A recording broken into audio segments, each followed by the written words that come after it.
Hmm. First of all, thanks a lot to the organizers, Professor Jangulak, who is the head of BK21 CKLS-Global Education and Research Team, Dr. Afzal Khan, all the distinguished scholars who are present here on this dais. It is my honor to share the dais with all of you on a digital platform today. So thank you very much for inviting me today for discussing about the prospects and the status of Korean studies in India and South Asia. During this seminar that is based on the theme of 공동체의 상지역 문학. So community lifestyle and culture-based language and literature. So this theme itself sets the tone for the discussion when we talk or think about India. So India and Korea, they have over centuries been sharing a very closer affinity and bond together culturally and on the various grounds like academics. So cultural and literary tie-ups between these two countries, they have flourished across centuries, and they have evolved with the passage of time. We know the very popular text that is Samguk Yusa, the history of the heritage of the Three Kingdoms, which dates back to 13th century. And that narrates very clearly about the tale of conjugality between a princess from Ayodhya, Hwangok, and Kimsuro of Khaya dynasty. And this marriage is supposed to be the first international marriage and a very cultural connection that we had between the two countries. So Korean, if we also talk about the common link that is bound together by Buddhism, then we have seen how there has been an active exchange of ideas through translation of various texts or through exchange through travelogues or travelers from India to China to Korea. So there has been a very active exchange that took place through these travelers. And when we talk about a traveler, then though not so well known like another Chinese travelers, but we have Yecho Hongjiao, who visited India and penned a very famous travelogue that is a pilgrimage to the 5 kingdoms of India. So Wanghu Chanchu Kukchan, which is based on his experience in the country. So we know that Hecho, a monk, a Buddhist monk, esoteric Buddhism, he studied during Tang dynasty in China, and initially under Subhakara Simha, and then under the very famous Indian monk Vajrabodhi, who praised Hecho, a very well-known statement that he, in his opinion, was one of the 6 living persons who were well-trained in the 5 sections of Buddhist canon. So Hecho traveled in 721. He traveled through Sumatra and then arrived in India in 724. And moving from east to west, he visited many Buddhist sacred places in South Asia, crossing modern day India, Pakistan, and Afghanistan. And he described his very personal observations and experiences as well as local tales and legends that he heard while doing that. So just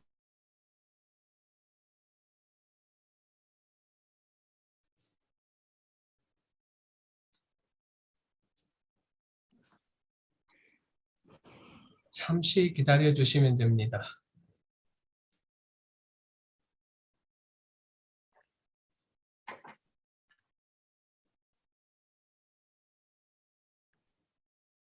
sorry for the interruptions. Okay, so he traveled almost like 40 countries and regions over 4 years. So next slide. Okay, before Rabindranath Tagore. Okay. Yes. So in modern times, those who are acquainted with India and Korea, and so it is a very famous short poem that is written by Rabindranath Tagore, which binds us together in modern times during colonial period, and that is titled as Lamp of the East, written in 1929, and which showcases the pinnacle of Korea's glorious past and bright progressive future. So in the golden age of Asia, Korea was one of its lamp bearers, and that lamp is waiting to be lightened once again for the illumination of the East. So as you can read that during the gloomy period when Koreans were a struggle and were under the annexation of Japan, these 4 lines proved to be very, very encouraging for the Koreans, and it showed them a ray of hope, where he says, for the illumination in the East, this lamp is waiting to be lightened once again. And over many decades, we have seen that today the relationship between India and Korea has been flourishing to a new height, and it keeps flourishing. So next slide.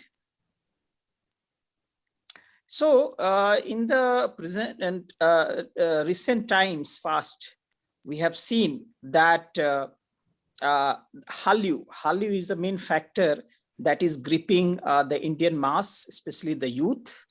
And it has recently provided definitely a boost to the Indo-Korean relation. And this has also further resulted in an increase in the demand for Korean language among the Indian youth. So the past 2 decades, we have seen how economic relationship between the two and recently Hallyu has resulted in the increased interest of the Indian mass. Next. So the popularity of Hallyu, as we see, that it is not limited in India, but it has also transcended the geographical boundaries and reached to the other neighboring countries. And owing to the cultural proximity, mainly through Buddhism, among the other South Asian countries, there are similar trends and issues, but the common trend that we see, that there is a rising demand for learning Korean and Korean language, culture, the popularity of Hallyu in these South Asian countries. And so this has also triggered and encouraged the other institutions to start new courses and also upgrade their existing courses. So new course structures and syllabus, they all are being upgraded in various institutions. So next. For example, in University of Kelaniya, where we hosted 2 times our international seminars there in collaboration with them.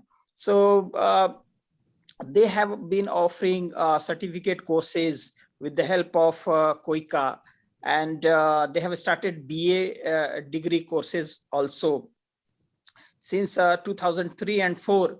Similarly, in Bangladesh, we have BRAC University in Bangladesh, where BRAC Institute of Language is offering Korean language as one of the foreign language courses. So all these institutions have been involved in various research activities in order to encourage Korean language learning in South Asian regions. So University of Kelania, there are other universities also, but these are the major institutions which have been offering language courses. Next. Okay, so for Indian part, we'll focus more on India. So we have seen that how the image of Korea started percolating in India and Indian market. And during early 90s, it was Hyundai and Samsung Group which launched itself in Korea, in India, and slowly they started making their presence felt in Indian market. And today, with the Hallyu, other elements that form Hallyu, that is proving to be a soft power. Now for the Hallyu also, it is very interesting that the trend that started from northeastern part of India, where there is a cultural proximity and also the boundary attaching nearing to China border. So that led to the introduction of Korean movies, music, and other forms into that part of India. However, this took quite some time, I think till Gangnam Style song. Then Hallyu started getting popularized in the Indian market. So Hallyu as a soft power we have seen, and then also upsurge in the number of students willing to learn Korean. So that is also in an upward movement. Next. We have seen that from 2019 to 2021, it is a time when there was a complete lockdown in India and everywhere. And probably this is one of the major reasons why K-drama viewership increased. And that is also more than 375% in India. And I'm sure that similar trends can be found in other countries as well. So this is the lockdown is a major reason, but this has also can be interpreted that irrespective of other countries' movies and drama, people preferred Korean drama, K-drama, and because India is also one of the countries which has the largest, youngest population. So in terms of number of viewership, I think this is going to go up only. Then we have K-food. Now there is of course, there is a trend that there is an increase in number of Korean restaurants in the very recent years, and K-pop music also is very, very popular now. Next. So there's due to this massive viewership of Korean drama, it is indirect influencing as a soft power and triggering the sell of all these products also. So attraction towards Korean food that is that are shown in dramas, the drinks also. Then there are speak-up words, basic expressions like 안녕하세요, 사랑해요, or something, very basic expressions, even though you don't understand that, but you know the meaning and people are using it in their mobile phone and day-to-day chat also. And then also there is also a massive growth in K-beauty categories also. So popular brands are there everywhere in Indian market. And these are all done without any formal aggressive marketing strategies or plan by the companies. Next.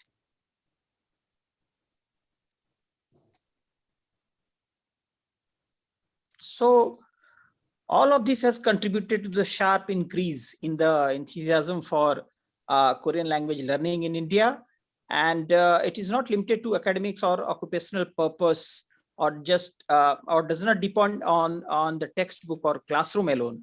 Rather, it has lodged itself in a growing subculture in India that has related in immersion-based learning.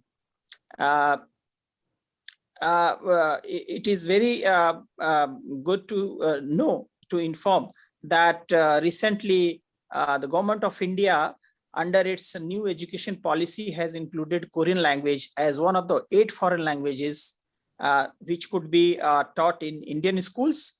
And it is a very significant development for the Korean language speakers, Korean government, and for Indo-Korean relationship.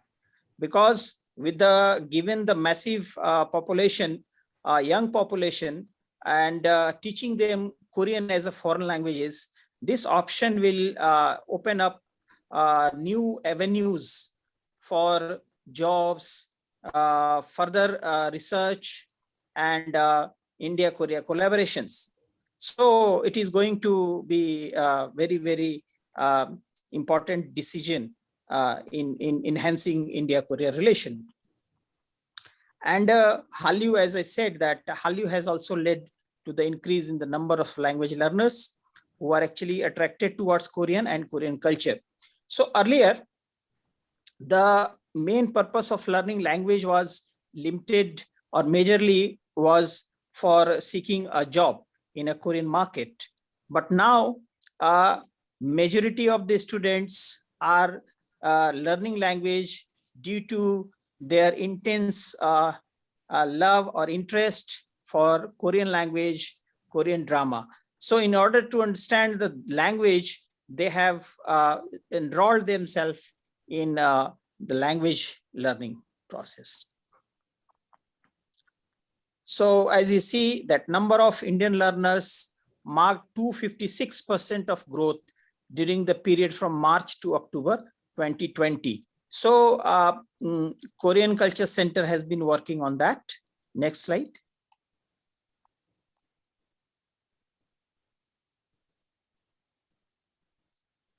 So Korean Culture Center has been offering a lot of courses which are for short term, and some of them are free of cost also.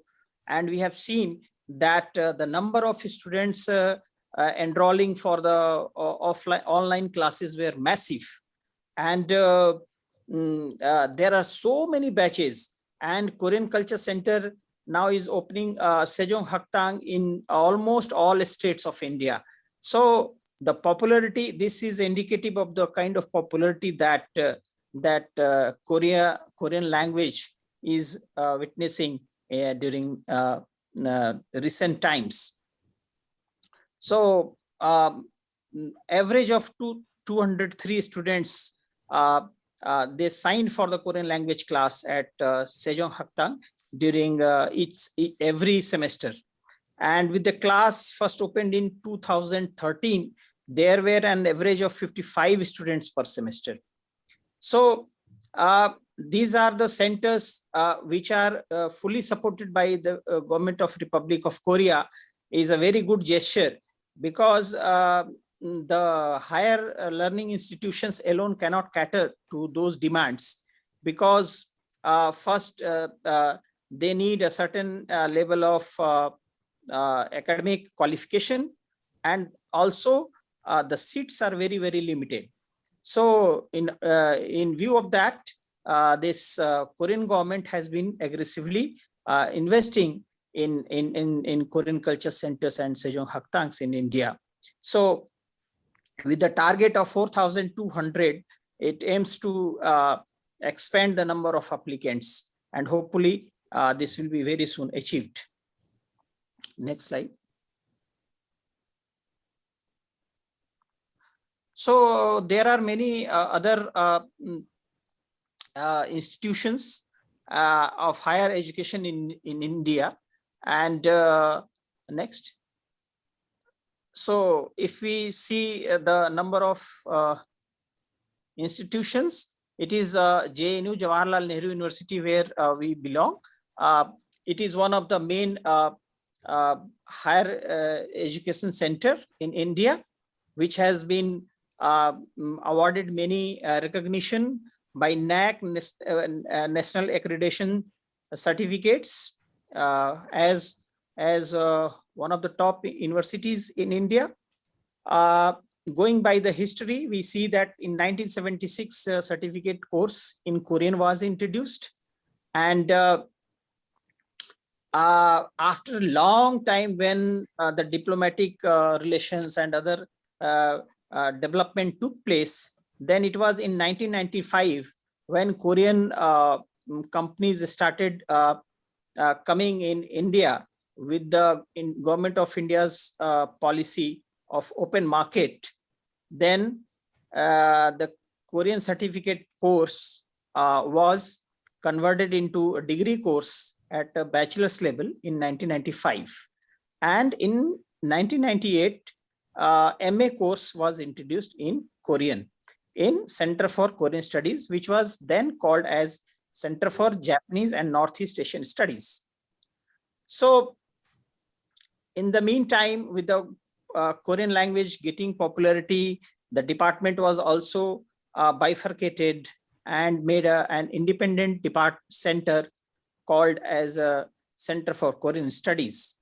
And presently, it is one of the largest center in India, which offers Korean language program right from BA, MA, MPhil. MPhil is not there now, but till PhD level. We are also planning in order to cater to the increased demand for Korean language. We are also in the process of developing online certificate course in Korean, and also a very unique program that is being introduced, which is MS course in Korean for the engineering students. So 2 years after studying for engineering for 2 years, they will be given an option to learn about Korea, Korean language, culture, business culture.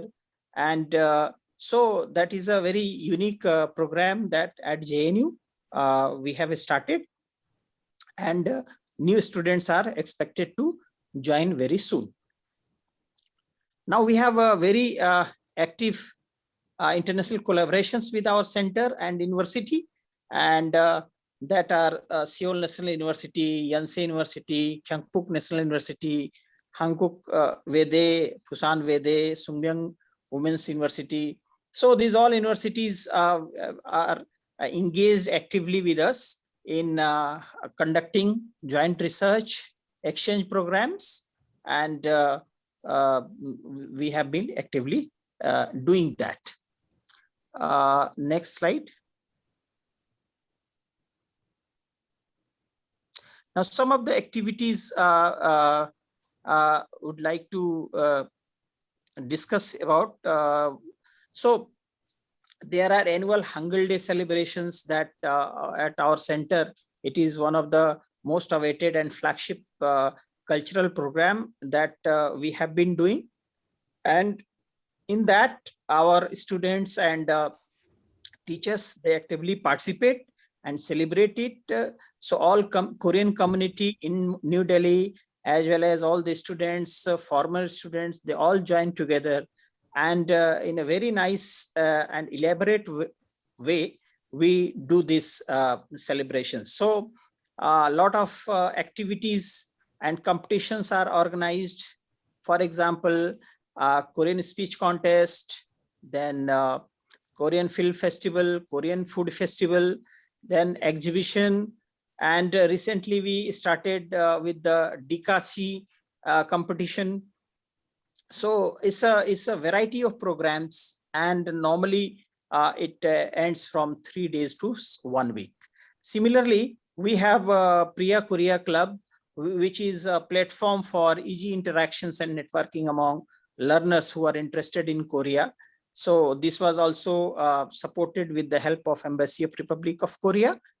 Apart from that, we have, as I said, we have active exchange programs with Hanguk-Vede and Pusan-Vede, where we jointly organized Hindi programs or programs on Indian culture, where students from Korea, they visit our campus, they learn with our students, they stay here, and for 3 to 4 weeks, or even for 1 semester, they learn about India and learn Hindi also.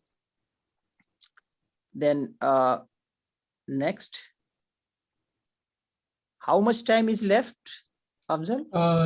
Sir, you may wrap up within 10 minutes, maybe 10 minutes is okay. ठीक है. Now, one of the activities of our center is a core university project, where our center is actively engaged in various research related and infrastructure related activities, and that is to help boost the key factors of teaching and learning, that is the teachers, the students, the study materials, native with and translation of books, and the overall learning environment, teaching and learning environment. So the idea is to promote awareness and knowledge about Korea amongst those who are involved in Korean studies, and encourage our students, instructors, and researchers from other disciplines as well, from especially Chinese and Japanese, who may desire to complement courses that already exist here by making it interdisciplinary. So that also to boost interdisciplinarity in our research and studies.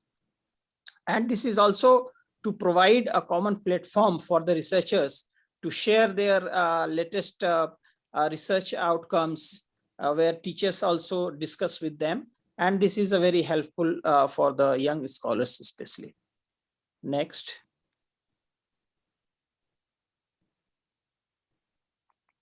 So the idea is, the aim is to develop the human resource also. So we have been supporting 3 MA level students, and then PhD students through fellowships. Then also we recruit project assistants to help in coordinating with the staff and research work or the seminars that we are going to, we usually do it. And then also we have a regular series of seminars and workshop that we have been doing with the help of scholars from Sri Lanka, Bangladesh, Nepal, Myanmar, and other South Asian countries.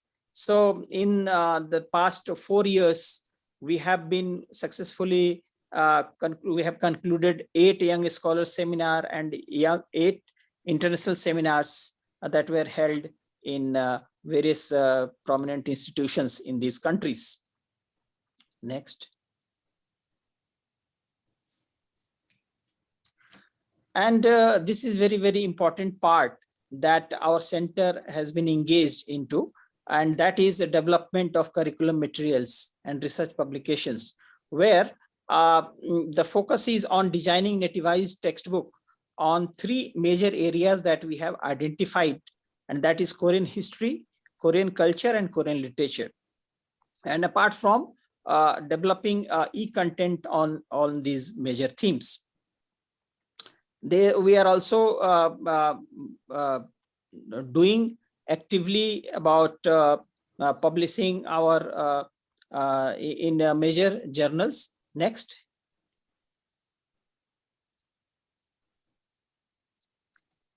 So very close coordination and creating a network among the scholars between among the scholars from Nepal, Sri Lanka, Bangladesh, because primarily we are focusing on Indian institutions, which are very large in number right now, and also in South Asian institutions. Next. So we have also started 2 journals that is from the center, that is International Journal of Indian and East Asian Studies, and we have started Mugunghwa Journal of Interdisciplinary Korean Studies, and we are working towards inviting eminent scholars from Korean studies from other countries as well, and we have been receiving good response from them. Okay, next. So these are other Indian universities where Korean studies are being taught actively. One of the central universities that we say is University of Delhi, very well-known university. Then we have Jamia Millia Islamia in New Delhi. Both are located in New Delhi. Apart from that, we have Christ University, then English and Foreign Language University, Central University of Jharkhand, Manipur University, Magad University, Banaras Hindi University, Bangalore Central University, Nalanda University. These all universities, IGNOU, School of Foreign Languages. So IGNOU is one of the world's largest open online distance learning institute. So IGNOU is there. So as you can see that all major universities or institutions in India, they have started offering Korean language courses, mostly from certificate and diploma level courses. Degree level courses are available in a very few universities like JNU and IFLU and Jamia Millia Islamia. Next. Next, I just will conclude. Next.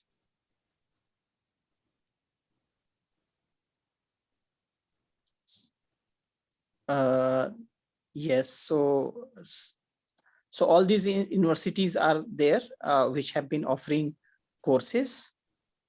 Then next we can go to the conclusion part. Next.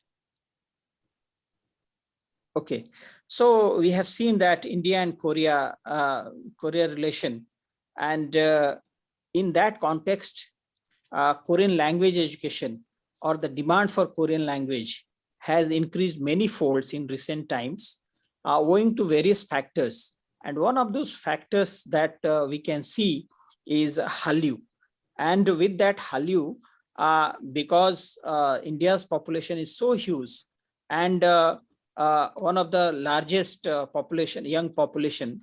So with those factors, we see that those cultural factors as soft power has been an instrumental in triggering the demand for learning Korean language. Apart from that, the government policies at both the level, India's Lookist policy and Ekist policy by the present government has played a vital role in building up a stronger tie-up between India and Korea. Next. So during this pandemic, we have seen that there are many fold increase in that language, and the government of Korea has been establishing several Sejong Haktangs, which are actively organizing Korean language courses as well as cultural activities. And this has not only been contributing towards the growing popularity for the academic pursuits and cultural exchanges between the two countries, but also has opening up new avenues of diverse areas which are mutually benefit. So this is a win-win situation for both sides, India and Korea both. So we as a scholar, we really look forward to have more interactive or active exchanges at academic level, cultural level. And with that positive note, I would like to conclude today's presentation. So thank you very much. Namaskar. Thank you, sir. It was very insightful presentation, and Professor Divi Ramesh will begin the discussion. Okay, thank you very much, Afzal Khan, for inviting me, and I am grateful to all the organizers. And I think everyone would like to join with me to congratulate Professor Ravikesh for presenting such an important article, or I may say his views about Korean studies India and South Asia, status and prospectus. I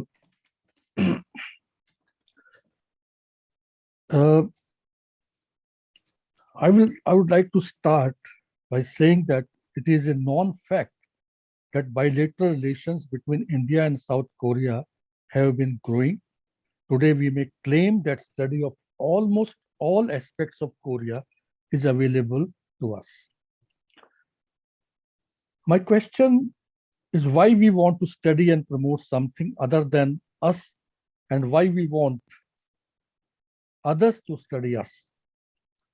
The simple answer which I have got after long thought is because we want to share experiences in the interest of development of both and all of us, and to overcome crisis of identification as fellows of the same planet.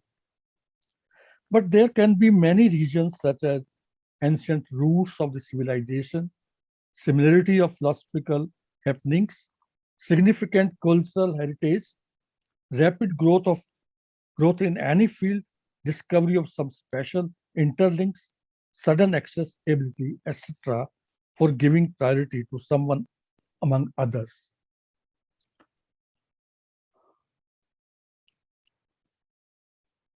Can you listen to me, please?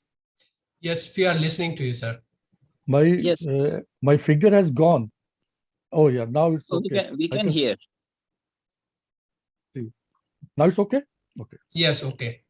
Right. Please carry on. So it is important to mention that Professor Ravikesh and the Center of Korean Studies, as he has also mentioned, are engaged very actively in bringing and promoting the cause of Korean studies under the main title Korean Studies in India through AKS International Interdisciplinary Conferences for the last few years. In these conferences, emerging trends in Korean studies in India and South Asia, intercultural perspective on language, literature, and culture, etc., are covered. Other than this, many times international conferences of Korean and Indian writers and artists in collaboration of KAFI have been organized.